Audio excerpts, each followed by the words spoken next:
Ladies and gentlemen, I'm very pleased to have today's guest on the show.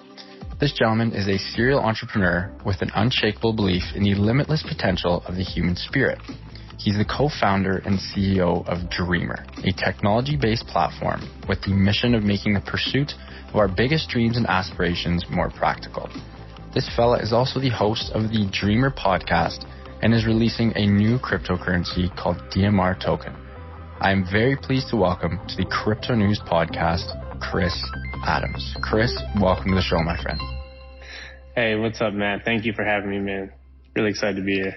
Very excited to have you on board as well. Now, you have one of the most interesting, unique, and coolest sort of paths and intro into the cryptocurrency, and I want to get into that. But before we do, Dreamr.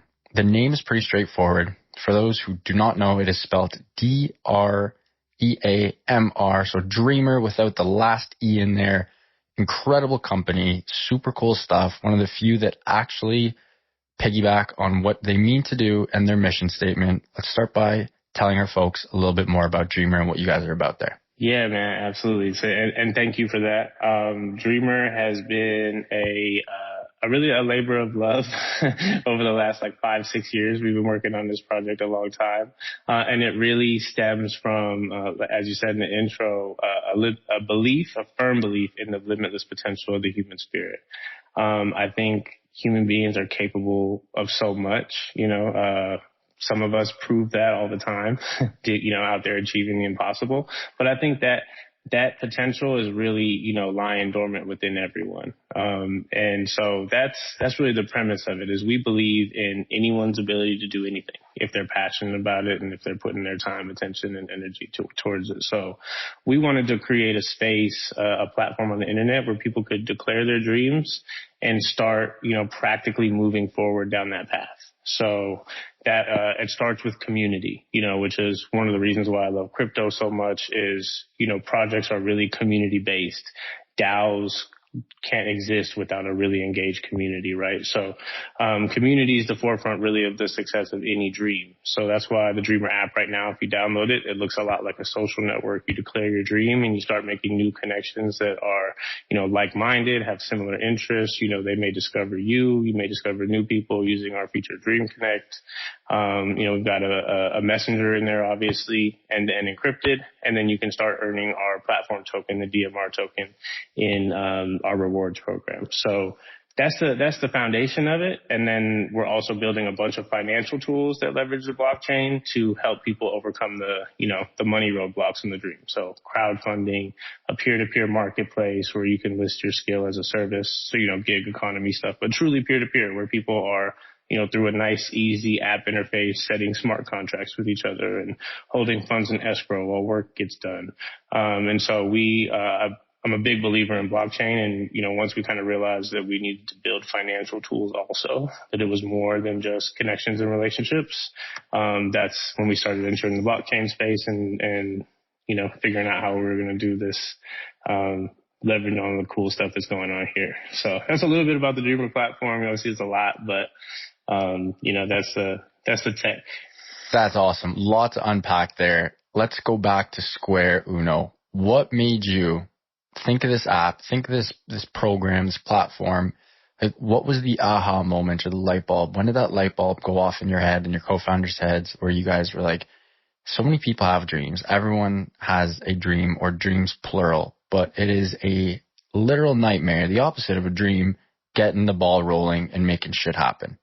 Tell me about that aha moment. Right. So at first it was that glaring problem, right? It was actually, so the aha moment came in meditation for me. I was actually trying to improve my poker game at the time. I was young, 22, I think. And, a good friend of mine recommended that I start meditating. So I'm doing that, not necessarily in a super spiritual function, but just in a frame of really trying to improve my mindset, improve my state of, mental clarity, trying to tap into my intuition more, things like that. And I was lucky enough, man, where just a month into meditation, I had it's weird, but it's a whole experience kind of within yourself. Cause like I'm sitting there on my couch with my eyes closed, right? But all of a sudden it's just like this sensation in my heart, like exploded, dude. And, there's not really words for it, but I knew in that moment, and I've always been a big dreamer, but I knew in that moment that I could do literally anything. That like the potential within me would allow me to do whatever I wanted to do. And I simultaneously knew that I wasn't special, that was something that exists within every human being. So from then on is like the aha moment of like, okay, well, society is not really set up like this, right? If I like honor this as a truth, we're like the world, as I'm looking at it, is not really set up to, encourage people to go try new, big, bold ideas. It's really set up to try to get you to take proven paths and, get in line kind of deal. Yep. So, that was the first thing, like really thinking about that. And at first it seemed like a problem that was unsolvable. And then I was on like Facebook one day. I think this was like during a presidential election or something, maybe like 2012. And it was just like so negative and so like I just didn't feel good after using it for 45 minutes, however long I was stuck, like in that infinite scroll, and then it kind of dawned on me just like, we could leverage this same thing for the opposite, for like feeling inspired, for, making progress towards my goals and things like that. So the rudimentary idea came there of just like a website that connected people around their goals. And then it really kind of became to what it is now, where it's like, we're trying to basically build the entire vertical of dream pursuit and achievement. And, the thing is that the more and more we've looked into it, we realize that the technology is there. We're just not necessarily leveraging it for this purpose. So it's just kind of putting those things into an ecosystem, making them easy to use and leverage your community throughout the entire process of funding, launching, whatever the dream is. And then it was a dream can be anything. So we're also trying to solve a problem that has 1,000 different shapes, right? So, bingo. We're just going to be steady evolving, man. We know those financial roadblocks are huge. We're building solutions for that. And then we're listening to our users as, our goal is just to keep building tools that leverage, the technology and the mobile connection we have, with anyone around the globe at this point, to make this thing easier. I just want like pursuing my dream to be a normal path in life.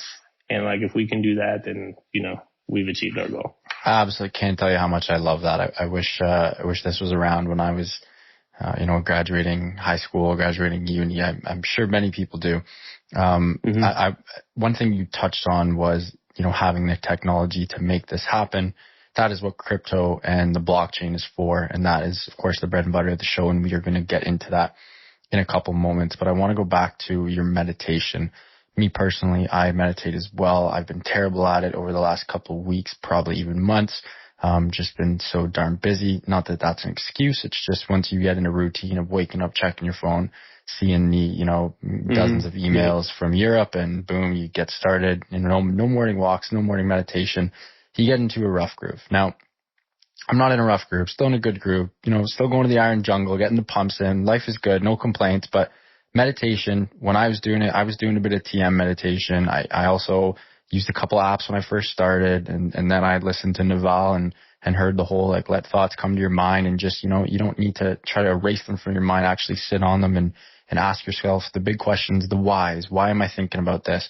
I'd love if you could tell me a little bit about your meditative process and, what type do you use, how long are you there for, and what's the end goal, or just each goal every time you meditate? Awesome. Man, that's incredible. I've, like yourself, tried many different forms of meditation over the years. And now I've kind of honed in on something that's pretty simple and straightforward. I've tried the guided stuff. I think anything that's like 45 minutes to an hour is like way too long. I keep it like 15 to 20 minutes. Yeah. And these days it's just like, it's white noise for me. My process is more like let thoughts go as they come. So I'm trying to get to a place of no thought, to where I know like I'm not thinking about random stuff. So it's like calming those thoughts down. And then once I'm at that point though, and I can feel it once I'm there, then I'll let thoughts come, because there's like this weird thing that happens, and I'm sure you can relate to this, to where it's like your brain goes from being a transmitter to a receiver. Yes. And it's like, instead of, just having this like thought clutter, which is what we all usually have going on, it's like I have a state of clarity, and then there's thoughts that come that are almost like, not from me, or inspired, like received, right? And then I'll definitely spend time like contemplating that a little bit. And then sometimes that happens, sometimes it doesn't happen. I don't really set a goal. I just, my first rule of thumb is like that first hour of the day, don't look at the phone, because there's, it puts you immediately in like a reactive state of mind, because you're looking at something and responding to it, versus a like more creative state of mind where, you're the source of your thoughts versus being reactionary. So like, I kind of set aside that first hour, and then I get my meditation in, 15 minutes within there. The rest of it's like reading or something, or going on a walk. So first hour of the day is Chris time. Tell me about the process. Do you wake up, glass of cold water, sit down, cross the legs? Like, tell me more about the details of the meditative process and just sort of easing into the morning. Yeah. I mean, so I definitely take the morning slow, like I said. So I don't look at the messages and stuff. Sometimes something will catch me, like I'll accidentally see it, but like I'll, keep the phone on do not disturb, and I'll usually throw something in the headphones right away, whether that's like an audio book, some music, but that's like good energy music where it's like calm. I wish I was better about drinking a bunch of water, but I throw on the coffee, the old Keurig. And as I'm kind of sitting there, like a lot of times I'll break out the journal, just kind of, write some thoughts as they come to mind, my goals for the day. And then like, as I'm starting to get that itch to like start checking the cell phone and things like that, then I'll make sure I hit the meditation first. And that's really, it's meditation. There's no kind of short-term goal with it. I would say if there's a goal, it would just be to do it consistently. And then, you'll find that like, as you do it consistently, the days you don't do it, you'll kind of see what the difference is. But it just, for me, it just helps me be in a place that's like more solid footing. I can deal with stuff better as it comes. Things don't throw me off my day, as when I'm not meditating, things like that.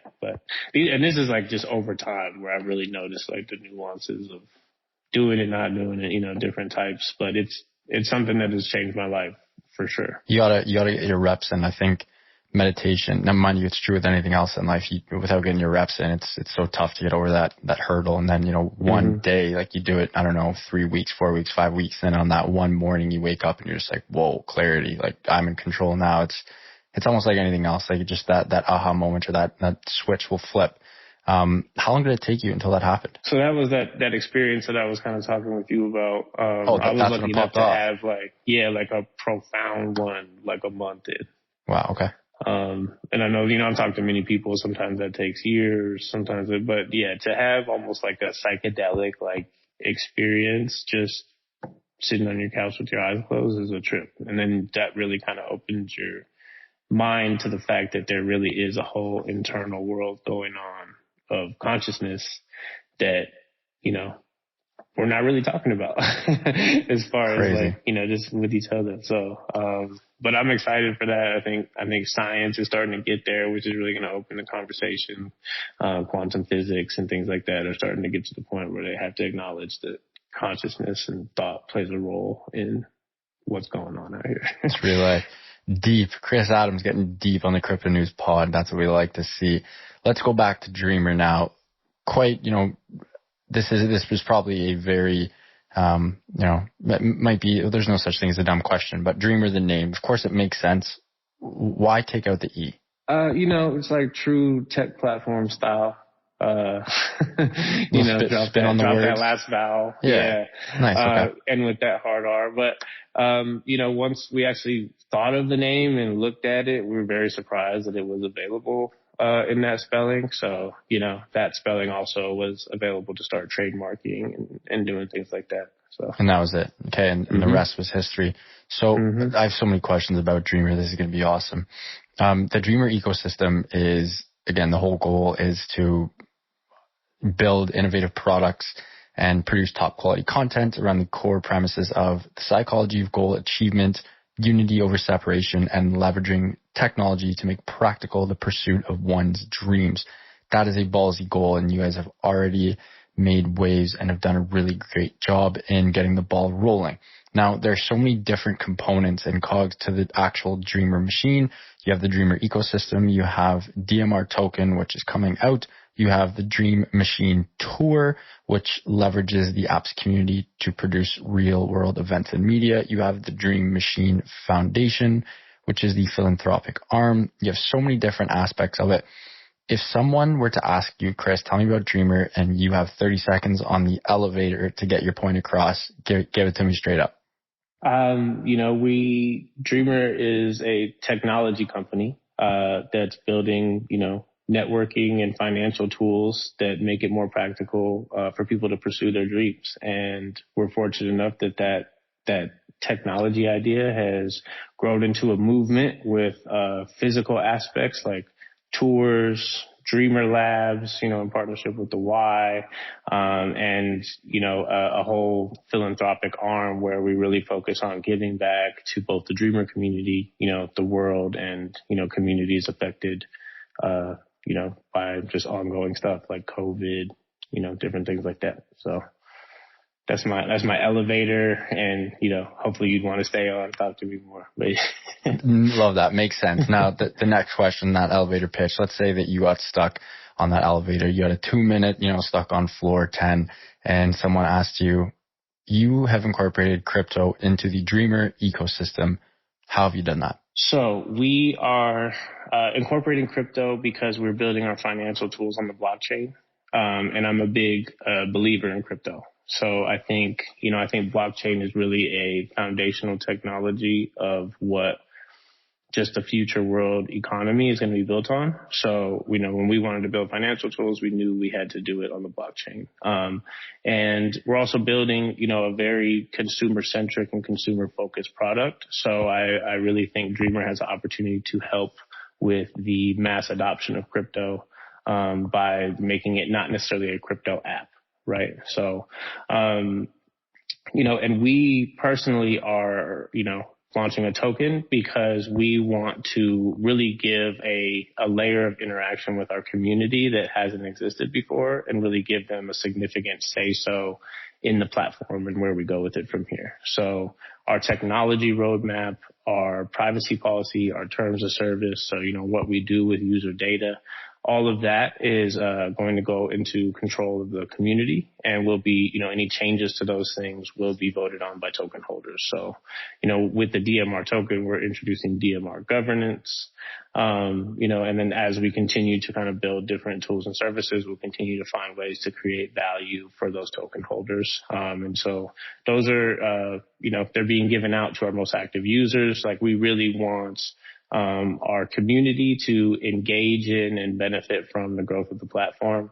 And it's really just the truth, these type of networks, social networks especially, are valuable for one reason only, and that's the people that use them. So, it's Facebook's worth $500 billion because we all spend an hour on it every day. This is the facts, right? So we wanted to include our community in that, and then also really make it so it's the community's platform. We're not going to ever change the privacy policy and say, by continuing to use this, you agree to this new shit that we're going to do with your data. Like, that's not our style. We're building something for the people. And so the DMR token really allows it to be that way. Well, speaking of Facebook having that bigger stranglehold on the market, you and the team are growing quickly, and you have over 20,000 Dreamers, and they spend on average of 8 minutes per day in the app. That is not too shabby, and that is definitely something to write home about. And I believe I pulled that data from months back as well. It's probably grown since then. Mm-hmm. DMR token.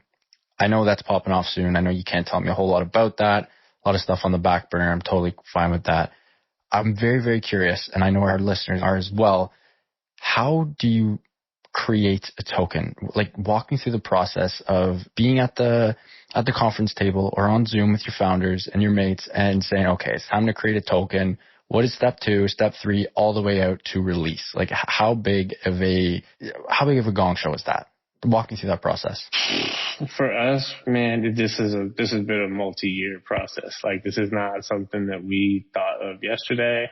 So we're a company that originated in the United States. We now have at least, with me it did. My co-founder Ashish is in India, so we've been, in both spots since inception.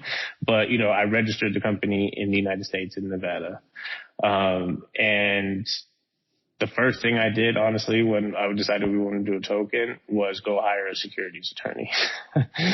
Because we're in the United States. Like, it's such a unclear environment to try to do that in. So, like, the first phase of it was just like understanding all the obstacles to try and do a token from where we were at.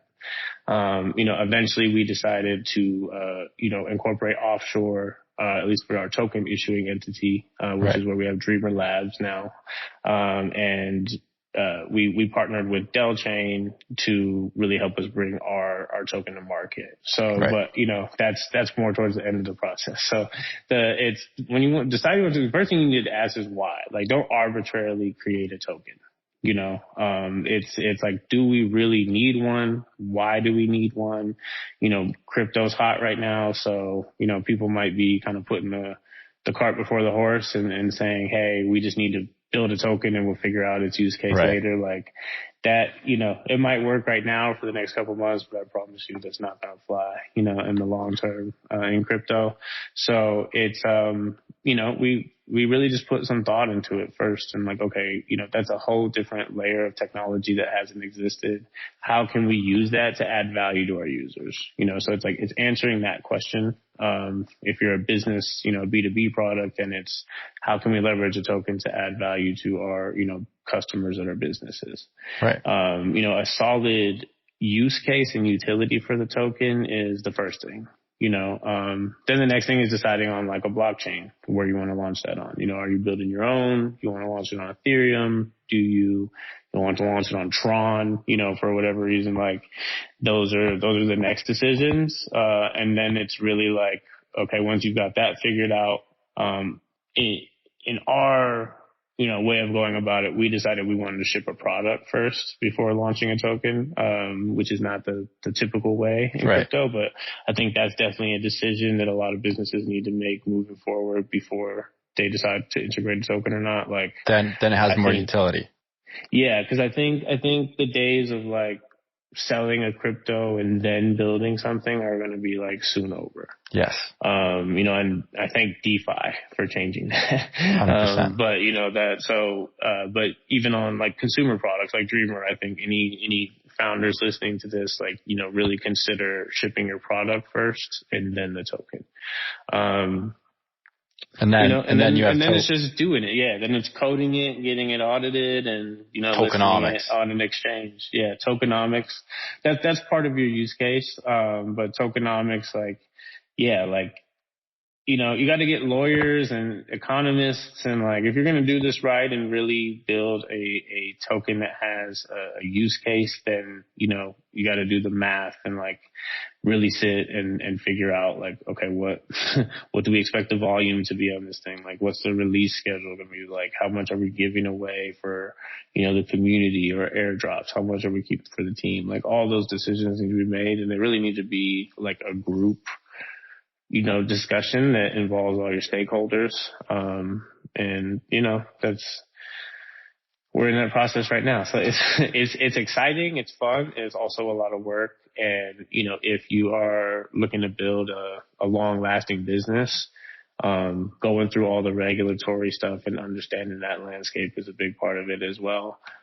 Which is super boring. We probably won't, get into securities laws and stuff on this podcast, but, having a thorough understanding of those things and what you're doing, I think is essential, which it's also tough to stay on top of because this industry completely changes like every 6 months. Yeah. So DMR token is being launched on the Ethereum blockchain. You are going the traditional ERC20 route, which is the creme de la creme of tokens, I guess. But then again, you have the gas fees, which is the big issue. But with ERC20, you have probably the largest cross cross-platform ability and just strict utility standpoint, you have the sure shot into the DeFi industry, which is huge. And I know that's something that you and the team are very keen on. But I'm curious if I am wrong, and if I'm correct, please do. The floor is yours. But why did you choose to go the Ethereum route? No, you are correct.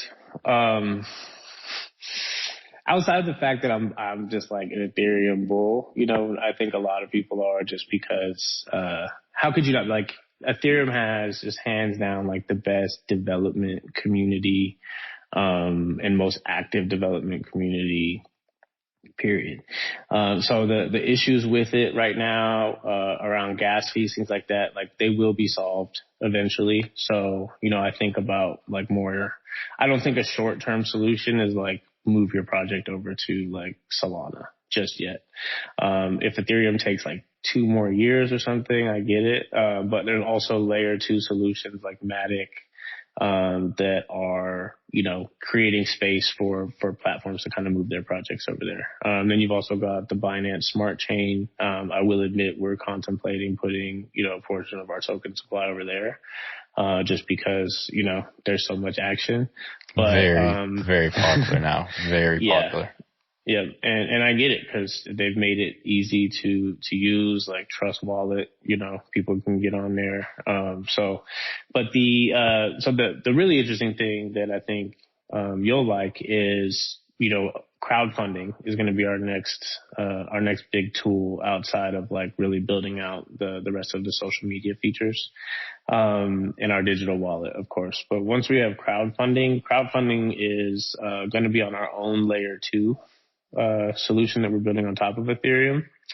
And we are looking at different ways to, just have an easy bridge for, ETH to get onto there, for our token to get on and off, and, basically be able to do everything we want to do on Ethereum, but with no gas fees. So, I think that is, blockchain interoperability is a huge thing. I don't know how far away we are from that. So my bet is on Ethereum to be the biggest and the best and the most stable. And I haven't found a good reason to bet against that just yet. So I think long term, 100%. And once gas fees are fixed, it's there's no close second. Like it's exactly, and we already know that proof of stake is going to fix that. So there's just like, we just need a short term solution. Easily, it's bar none the best choice. I want to take a quick break to thank our friends at Coin Poker, our amazing sponsors of the episode. You guys have heard me talk about them many a times. They are the revolutionary blockchain technology-based platform that was developed by an incredible team of poker lovers and sports gamblers. CoinPoker uses USDT as the main in-game currency and CHP as in-game fuel. CHP actually stood incredibly well on last week being May 18th, I believe. The crypto crash, CHP stood its ground and was one of the best performing coins, still is. Again, CoinPoker, incredible, fast, secure, instant transactions, huge promotions as they give away thousands in fiat every single week. And my favorite part personally is the mobile app. Whenever I'm on the go, I whip out my phone, play a couple hands of Texas Hold'em. However, I'm not doing too much poker anymore, but the sports book is absolutely incredible. Super tight spreads and a lot of really cool stuff on that. I love these guys. I'd love if you could check them out, and that is coinpoker.com. Head on over to coinpoker.com and check them out. Chris, quick segue into sports betting and poker. My research on you, I always have to lurk my guess. You are a Las Vegas boy, which means you must have dabbled in poker. Yes, and sports betting. But yeah, funny enough, poker was actually like a really big part of my life for like 4 or 5 years, from I would say ages like 18 to 23. I made a good portion, if not all, of my income playing poker. And so I'm so excited for poker on the blockchain. Like, I think a big part of the reason I stopped playing poker was because it was no longer available to play on the internet. legally. So, Yes. you know, when I first got into it, it was like the Poker Stars, Full Tilt days. Yeah. Oh yeah. You know, 10 table and cash games on there. And it was a great time. So I'm very excited for poker on the blockchain because, you know, I don't know, for anybody that was around playing internet poker back then, like, you know, the ultimate bet scandal and stuff where like there was cheaters who could see your whole cards and stuff like that. Blockchain could really prevent that from happening again and make online poker safe, which hopefully makes it legal. But I'm a big fan of online poker, 100% skill game. So I'm excited to see the resurgence of that with the blockchain. What's your favorite Texas Hold'em hand in the hole? Oh man, just I don't have a favorite hand. Oh, in the hole. See, you asked smart. Yeah, in the hole. I was like, my favorite position is just the button.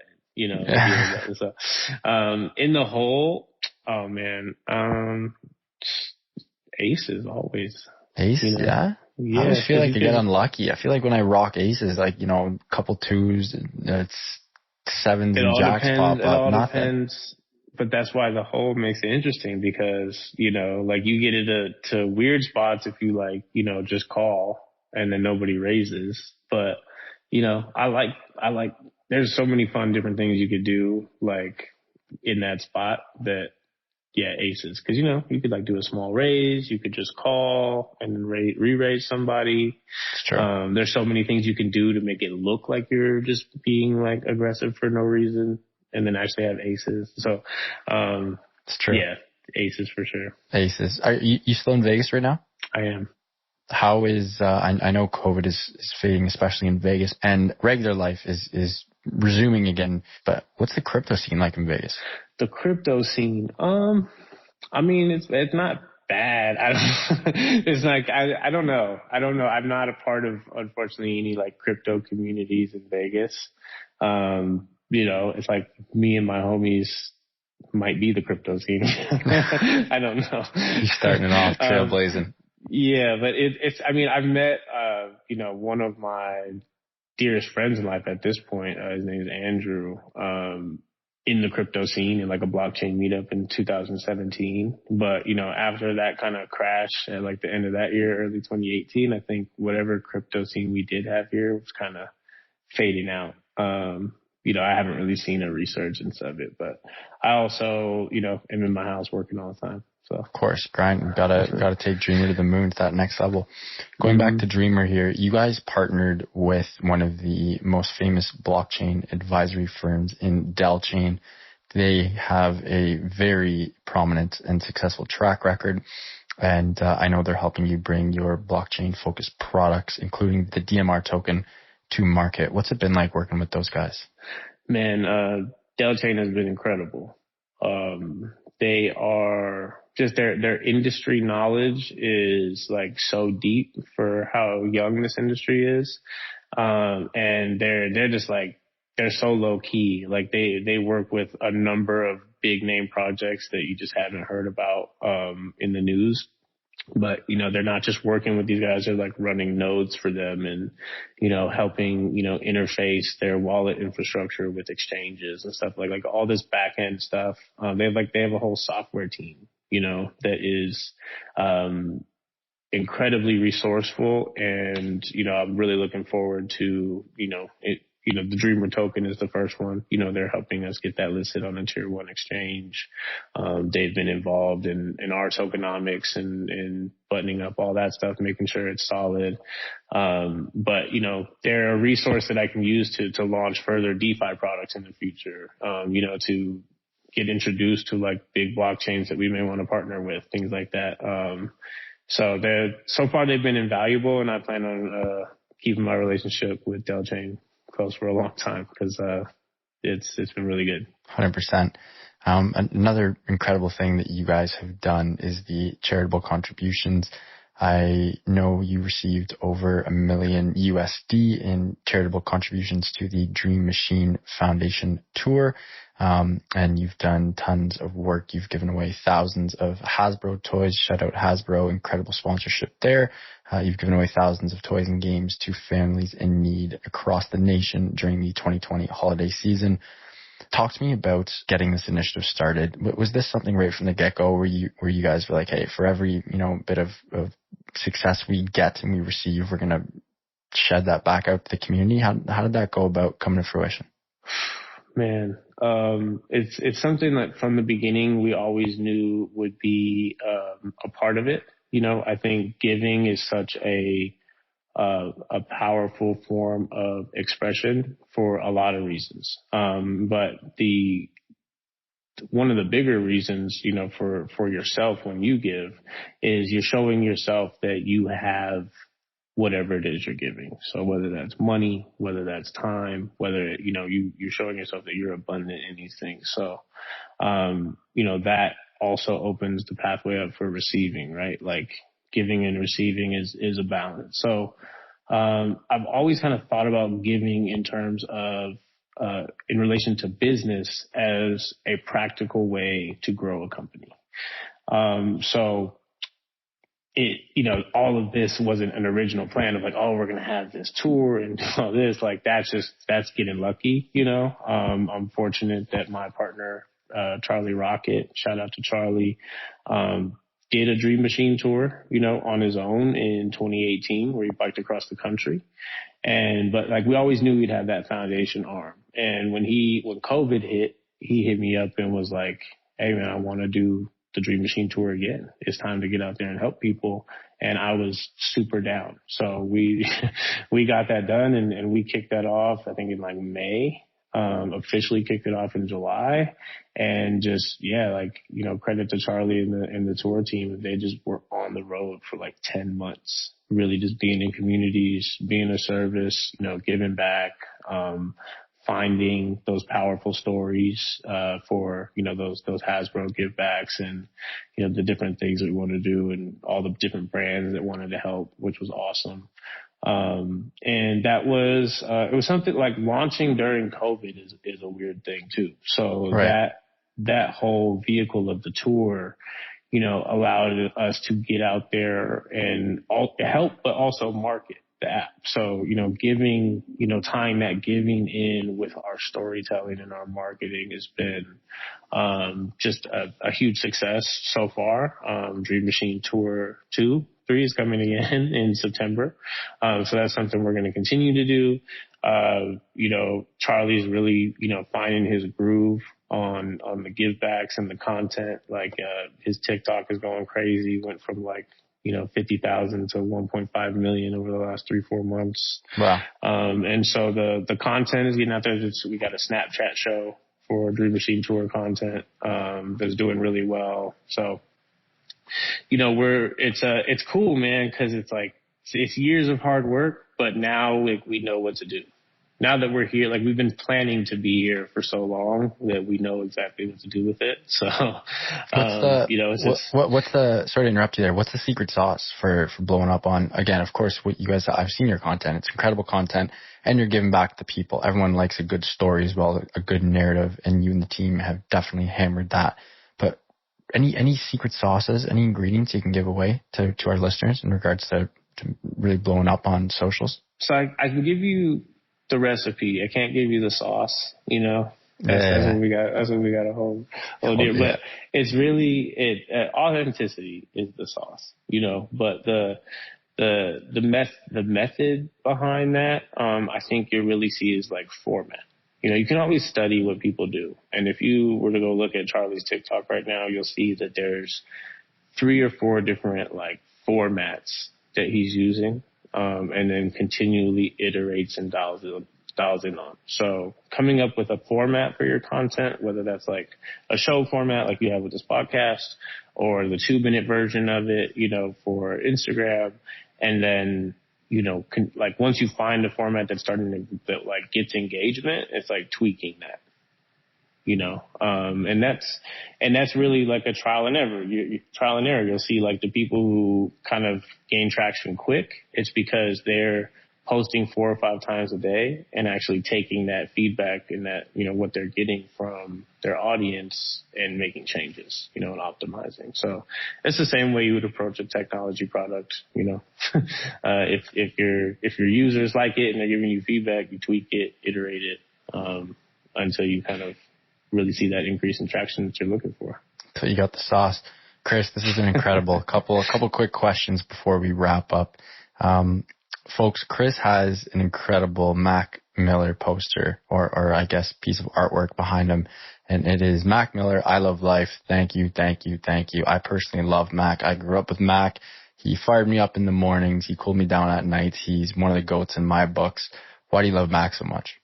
Man, just one of the most underrated, like, lyricists, period. Even if, like, you go back to listen to, like, early Mac Miller, like, he was good back then. One thing I love about Mac Miller is that, like, Jay-Z even gave him, like, some credit for his flow, just that he was nice, and he, like, printed that tweet and, like, hung it on his wall. Wow. He was somebody that's real. Like, I tend to gravitate to artists that really, like, tell their story and are authentic. And that's something that Mac always did. Whether it was, like, Divine Feminine or even, like, the most recent album, like, right before he passed, just talking about his own struggles with the self-care and all that. Like, I don't know. He's just, his whole discography, like, if you haven't listened to Mac Miller, I recommend just going through the whole thing, because somebody we definitely lost way too early. Just a real talent. So many different flows and beats, styles, you name it. I remember, playing hockey. We'd listen to him before games to get fired up. We'd listen to his other songs after games to sort of cool down and celebrate, like, break up with an ex-girlfriend when you're in, junior high or high school. He's got a track for that. He had a track for everything. He was one of my favorites. This is more of a personal question, and you can totally deflect this and tell me to fly a kite if you'd like, but what's in your crypto bag? You got any goods for the folks at home? Yeah, I got a couple. I mean, the majority of my bag is in ETH. So just to make that clear, like, I think ETH is still is to the moon on ETH. And then I like a lot of DeFi plays. I'll give you one. I think they just listed on Coinbase, so it's not too much of a secret, but Cardacy. CTSI is the token. I really like that project. They're kind of building like an AWS for Ethereum. Wow. And then Matic as well. Yeah. Matic is, you probably know it now, but it's like they rebranded as Polygon, and what they're doing on Ethereum is huge, but that's not really a sleeper anymore, but it was, like, I guess 2 months ago. Gotcha. Actually, hold on, it's a good question. Checking out the bag. I got another one for you. Who do you think Satoshi is? Man. That's all I'm going to reveal from the bag. Cardacy. CTSI. CTSI. You heard it, folks. Satoshi, I think Satoshi is aliens, bro. I'm just going to be honest. I think it's the only thing that makes sense is, like, aliens saw the path we were headed down and, like, just gave us a gift and, like, the ability to take control of our money. I like that. I like that a lot. My best theory. One of the questions that I've been stealing, this is probably the third or fourth time that I'm going to use this one. Patrick O'Shaughnessy's Invest Like the Best, incredible podcast. If you haven't listened to it, no free ads on this pod, but we are giving him a free shout out. His ending question that he asked to his guest is, what is the nicest thing someone has ever done for you? I know it's a tough question, but I absolutely love it. Oh, man. The nicest thing someone has ever done for me. And you can't say, being born. Or you can't say parents. It's a cop-out.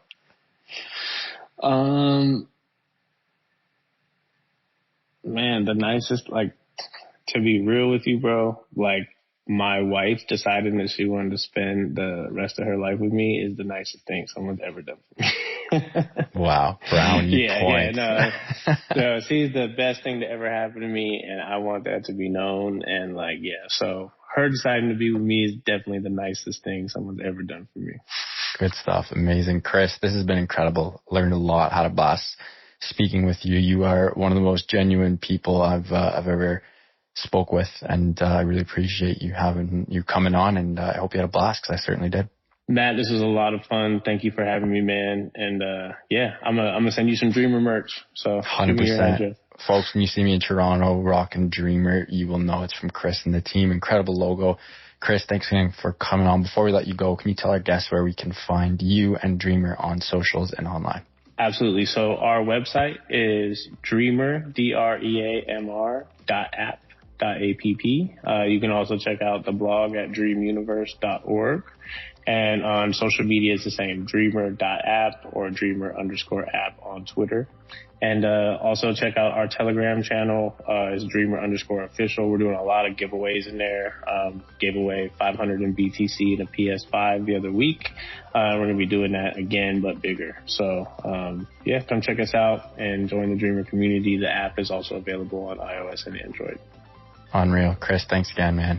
This was an absolute treat, and wish you and the team all the best. Thank you, brother. Appreciate you. Folks, this was the Crypto News podcast with Chris Adams, CEO and co-founder of Dreamr. Highly recommend checking them out. They have an app on Android and iOS. Check out all the socials. You can find them in the show notes, as well as Chris's socials as well, which I will post there. We are dropping episodes every Monday, Wednesday, and Friday morning. If you like this one, and I hope you did, please subscribe. It would mean the world to us. We are going to be coming out with more amazing guests similar to Chris, and we love you. Can't thank you enough for tuning in, and we will keep in touch. Hope you have a phenomenal rest of the day, morning, afternoon, evening, wherever you are, and whatever you are doing. Appreciate you, love you, and have a good one. See you, folks.